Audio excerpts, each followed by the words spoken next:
प्रिय छात्राओं, आज से हम एक नया चैप्टर देखेंगे, रेशियो एनालिसिस। वैसे तो ये चैप्टर आपने पढ़ लिया है, लेकिन मैं इसको एक बार फिर से आपको समझा देती हूँ।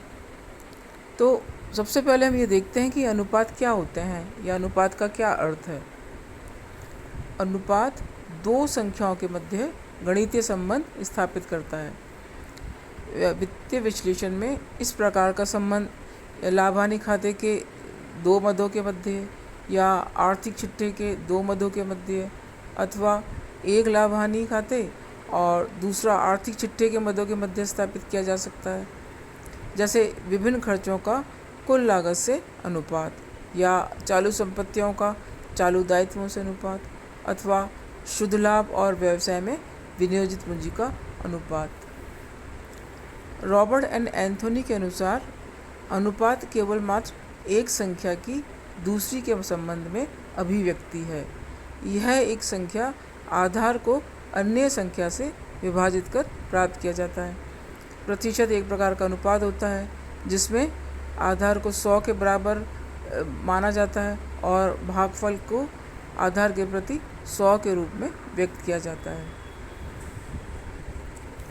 जे बेटी की शब्दों में लेखांकन अनुपात शब्द का प्रयोग चिट्ठे, लाभ-हानि खाते, बजटरी नियंत्रण पद्धति या लेखांकन संबंध के किसी भाग में दिखाई गई संख्याओं के मध्य महत्वपूर्ण संबंध को प्रकट करने के लिए किया जाता है।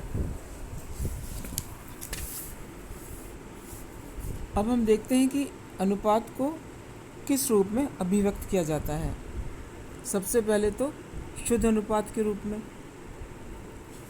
इस मेथड में दो मदों के मध्य संबंध को सीधे ही अनुपात के रूप में व्यक्त किया जाता है और यह अनुपातिक संबंध एक मद की संख्या में दूसरी मद की संख्या का भाग देकर ज्ञात किया जाता है।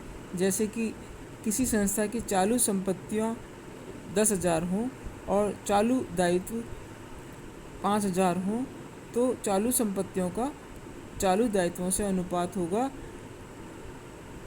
2:1। इसी प्रकार से दूसरा है दर अथवा इतने गुणों के रूप में, एज ए रेट।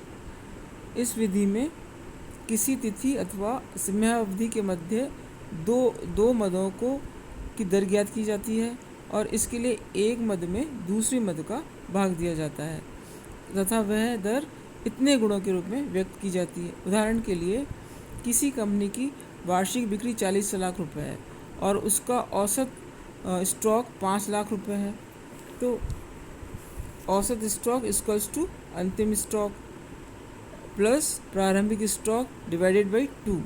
तो यह बिक्री स्कंद की 40 लाख भाग 5 लाख बराबर 8 गुनी हुई। तो ये इस तरह से हम इसको गुणे के रूप में प्रकट करते हैं। और थर्ड जो है वो है प्रतिशत के रूप में। ये प्रतिशत निकालना आपको सबको आता है।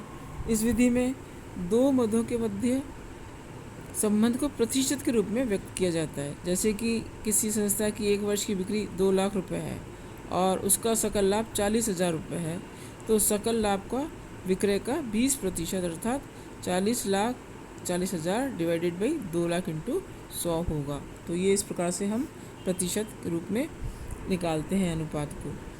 और चौथा है अंश के रूप में, और इस विधि में दो मदों के बीच संबंध को अंश के रूप में व्यक्त किया जाता है। जैसे कि शुद्ध लाभ का पूंजी का 1/5 है। तो ये एक तरह से ये 4 मेथड हुए, शुद्ध अनुपात के रूप में, दर अथवा इतने गुणे के रूप में एज ए रेट, और प्रतिशत के रूप में, और अंत में अंश के रूप में एज ए फ्रैक्शन। अब हम देखते हैं कि अनुपात विश्लेषण के क्या उद्देश्य हैं एवं क्या उपयोगिता है। हम जानते हैं कि वित्तीय विवरणों में उल्लिखित कोई भी अंक स्वयं में महत्वपूर्ण नहीं होता है। उसका वास्तविक महत्व तभी स्पष्ट होता है जबकि अन्य अंग या अंकों के संदर्भ में उसे व्यक्त किया जाए। अनुपातों की गणना में इस उद्देश्यों की पूर्ति होती है। अनुपातों की सहायता से बड़े अंकों अथवा अंकों के समूह को संक्षिप्त व सरल बनाना संभव हो जाता है, जिससे उसमें निहित अर्थों को सरलतापूर्वक समझा जा सकता है। अब हम देखते हैं कि इसके क्या क्या उपयोग हैं या क्या क्या उपयोगिता है। उसमें सबसे पहला है एक्सप्रेसिंग ट्रेंड्स या प्रवृत्ति स्पष्ट करना। इसमें वित्तीय अनुपातों का प्रयोग भूतकालीन लेखा विवरणों से लागत, विक्रय, लाभ अथवा अन्य महत्वपूर्ण तथ्यों की प्रवृत्ति पर प्रकाश डालने के लिए किया जाता है। अतः ये भविष्य की घटनाओं का पूर्वानुमान लगाने में सहायक होते हैं और इसके आधार पर भविष्यवाणी भी की जा सकती है। दूसरा है परिवर्तन स्पष्ट करना। अनुपातों के माध्यम से विभिन्न अवधियों की वित्तीय गतिविधियों में हुए परिवर्तनों को दर्शाने में सहायता मिलती है और इस प्रकार अनुपातों का प्रयोग भी प्रभावी संप्रेषण में सहायक होता है और परिवर्तन की कितनी मात्रा है और क्या दिशा है, यह प्रबंधकों को निर्णय लेने में सहायक सिद्ध होती है। तीसरा है मानक निर्धारण या सेटिंग स्टैंडर्ड्स। इसमें अनुपातों के माध्यम से संस्था की सामान्य कार्यकुशलता को ध्यान में रखते हुए संस्था की उचित गतिविधियों के मानक निर्धारित कर दिए जाते हैं और वास्तविक गतिविधियों का मानकों के अनुरूप बनाए रखने की चेष्टा करने में संस्था की गतिविधियां में उत्तम समन्वय व संतुलन बनाए रखा जा सकता है। इस प्रकार अनुपात विश्लेषण बजट नियंत्रण व्यवस्था तथा मानक स्टैंडर्ड कॉस्ट मेथड के अभिन्न अंग माने जाते हैं। चौथा है और इम्पॉर्टेंट है इफ़ेक्टिव कंट्रोल या प्रभावी नियंत्रण। किस प्रकार से नियंत्रण होता है कि अनुपात विश्लेषण का प्रयोग संस्था के कार्य परिणामों तथा लागत पर उचित नियंत्रण के लिए भी किया जाता है। यदि कार्य नियंत्रण अनुपातों की सहन सीमा में होता है तो सुधारात्मक कार्यवाही की आवश्यकता नहीं होती है, परंतु यदि वास्तविक निष्पादन इन सीमाओं को लांघ जाता है तो सुधारात्मक कार्यवाही की जाती है अथवा नियंत्रण की सीमाओं में परिवर्तन किया जाता है। पांचवा है कार्यकुशलता का मापन। अनुपात विश्लेषण का प्रयोग कार्यकुशलता के मापदंड के रूप में भी किया जाता है। कैसे कि इसकी सहायता से विभिन्न कालों में हुए परिवर्तनों को या विभिन्न व्यावसायिक संस्थाओं में किसी लेखा अवधि में हुए परिवर्तनों को मापा जा सकता है और इस प्रकार उनकी तुलनात्मक कार्यकुशलता का अनुमान लगाया जा सकता है। इसके बाद है तरलता का ज्ञान। अनुपात अनेक प्रकार के होते हैं, ये हम देखेंगे आगे। इसमें तरलता अनुपात भी बहुत इम्पॉर्टेंट होते हैं जिसकी सहायता से फर्म अथवा फर्मों की तरलता की स्थिति की जानकारी की जा सकती है। यह तरलता की जानकारी बैंकों और अल्पकालीन ऋणदाताओं के लिए बड़ी महत्वपूर्ण होती है। इसके बाद है दीर्घकालीन शोधन क्षमता का ज्ञान, नॉलेज ऑफ लॉन्ग टर्म सोल्वेंसी। अनुपातों की सहायता से दीर्घकालीन शोधन क्षमता का भी ज्ञान होता है। कैसे? यह जानकारी दीर्घकालीन लेनदारों, प्रतिभूति विश्लेषकों तथा विनियोजकों के लिए भी बड़ी उपयोगी होती है क्योंकि ये दीर्घकाल के लिए विनियोग करते हैं। अच्छी शोधन क्षमता वाली संस्थाएं सरलता से तथा निजी ब्याज दर पर दीर्घकालीन ऋण प्राप्त कर लेती हैं। और अंत में है अंतः फर्म तुलना, इंटर फर्म कंपैरिजन। हम जानते हैं कि एक उद्योग में अनेक फर्में लगी होती हैं और वे सभी समान कुशलता वाली नहीं होती हैं। उनकी कुशलता का तुलनात्मक अध्ययन अंतः फर्म अध्ययन द्वारा संभव होता है। कोई भी फर्म और उद्योग के औसत से नीचे जाती है तो उसके कारणों का अध्ययन करके उसे ठीक करने का उपाय किया जाता है। तो अंतः फर्म तुलना विनियोगकर्ताओं को सुदृढ़ फर्म बनाने में सहायक होती है। अब नेक्स्ट है अनुपात विश्लेषण की सीमाएं। अभी हमने देखा कि अनुपात विश्लेषण का प्रयोग वित्तीय विश्लेषण में अत्यधिक उपयोगी है तथा यह हमें ध्यान में रखना चाहिए कि कोई एक अनुपात संपूर्ण चित्र प्रदर्शित नहीं करता,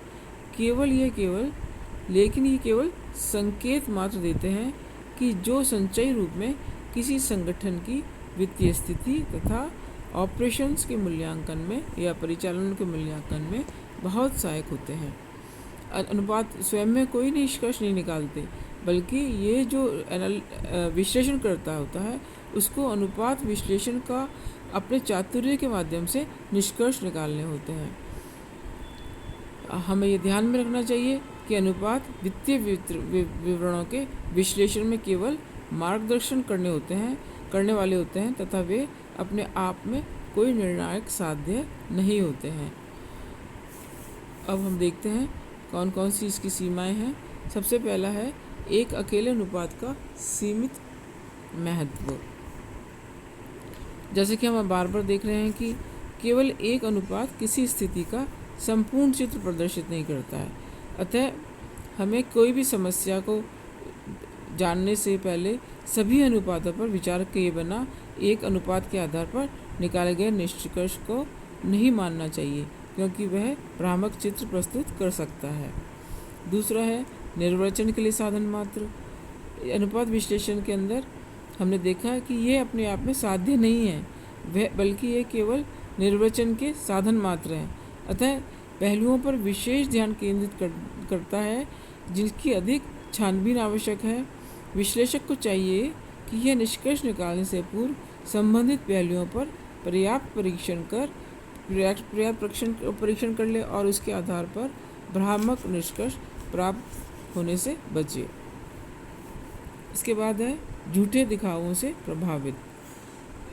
हम जानते हैं कि वित्तीय विवरणों में कभी कभी कुछ झूठे दिखावे भी किए जाते हैं जिनका कि प्रभाव वित्तीय अनुपातों पर पड़ता है।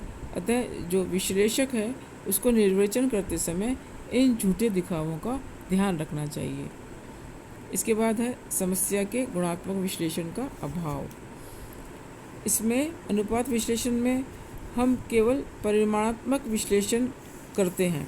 इसमें हम समस्या के गुणात्मक कारकों पर ध्यान नहीं देते हैं, चाहे ये गुणात्मक तथ्य परिमाणात्मक कारकों से भी अधिक महत्वपूर्ण क्यों न हो।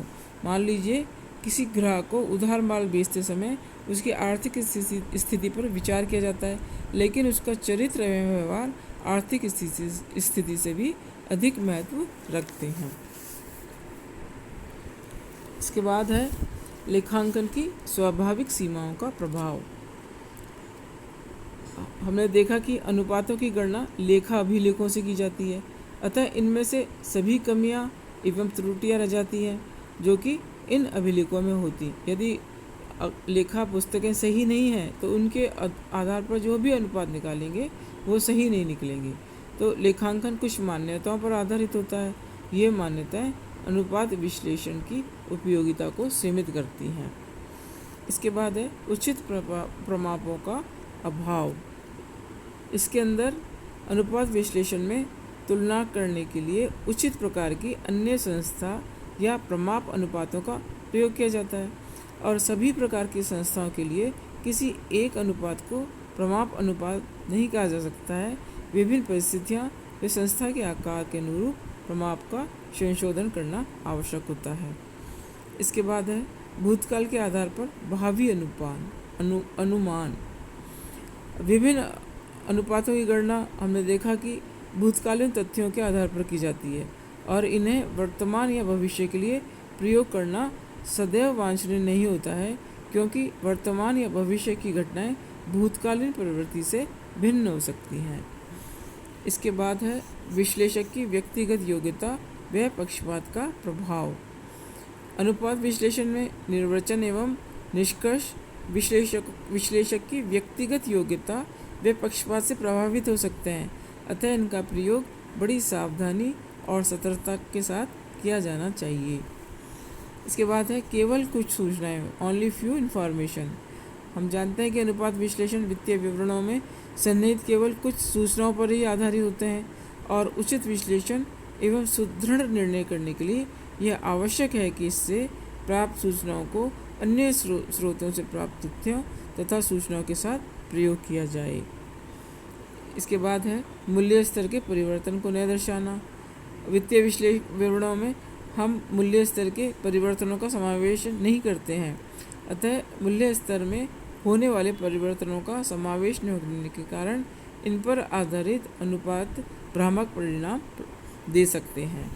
और लास्ट है केवल सापेक्षिक स्थिति का प्रदर्शन। अनुपात केवल सापेक्षिक स्थिति का प्रदर्शन करते हैं, अतः ये अनुपातों की वास्तविक आंकड़ों का स्थापन नहीं हो सकते। तो ये थे अनुपात की विश्लेषण की कुछ सीमाएं। अब हम देखेंगे कल अनुपातों के प्रयोग में कौन कौन सी सावधानी बरतनी चाहिए और अनुपातों का वर्गीकरण भी देखेंगे। Thank you students.